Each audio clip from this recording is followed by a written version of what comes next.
BJP से नाराजगी के बीच किरोड़ीलाल मीणा ने राजस्थान के मंत्री पद से दिया इस्तीफा। राजस्थान सरकार में कृषि और ग्रामीण मंत्री किरोड़ीलाल मीणा ने मंत्री पद से इस्तीफा दे दिया है। किरोड़ीलाल मीणा ने करीब 10 दिन पहले मुख्यमंत्री भजनलाल शर्मा को इस्तीफा सौंपा था। अब उसका सार्वजनिक रूप से ऐलान किया है।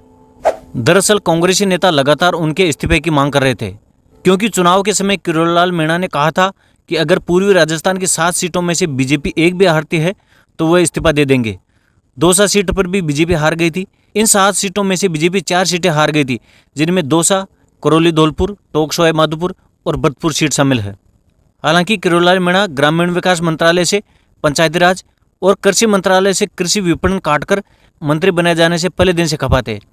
इससे पहले डॉक्टर किरोड़ीलाल मीणा अपने भाई जगमोहन मीणा को दौसा लोकसभा सीट से टिकट दिलवाना चाह रहे थे, मगर पार्टी ने कन्हैयालाल मीणा को टिकट दे दिया।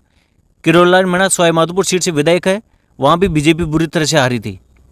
किरोड़ीलाल मीणा की वजह से कांग्रेस का परंपरागत मीणा आदिवासी वोट कांग्रेस से हटकर विधानसभा चुनाव में बीजेपी की तरफ आया था, मगर मीणा की अनदेखी के बाद लोकसभा में मीणाओं ने वापस कांग्रेस का साथ दिया। पूर्वी राजस्थान में डॉक्टर किरोड़ीलाल मीणा का दबदबा है, जहां पर दौसा और देवली उनियारा सीट पर विधानसभा उपचुनाव होने हैं। मीणा ने पहले इस्तीफा दे दिया था, जिसके बाद केंद्रीय नेतृत्व ने उन्हें दिल्ली बुलाया था, मगर कहा जा रहा है कि सरकार में मुख्यमंत्री भजनलाल शर्मा से किरोड़ीलाल मीणा के काफ़ी मतभेद बढ़ गए थे।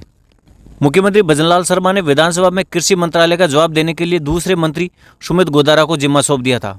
इससे पहले जब किरोड़ीलाल मीणा के कैबिनेट बैठक में शामिल नहीं होने को लेकर सवाल पूछा गया, तो उन्होंने एक टीवी को कहा कि मैंने मंत्री पद से इस्तीफा दे दिया, इसी नाते कैबिनेट की बैठक में शामिल नहीं हुआ। हालांकि सीएम भजनलाल शर्मा ने मुझसे कहा कि आपका इस्तीफा स्वीकार नहीं करेंगे।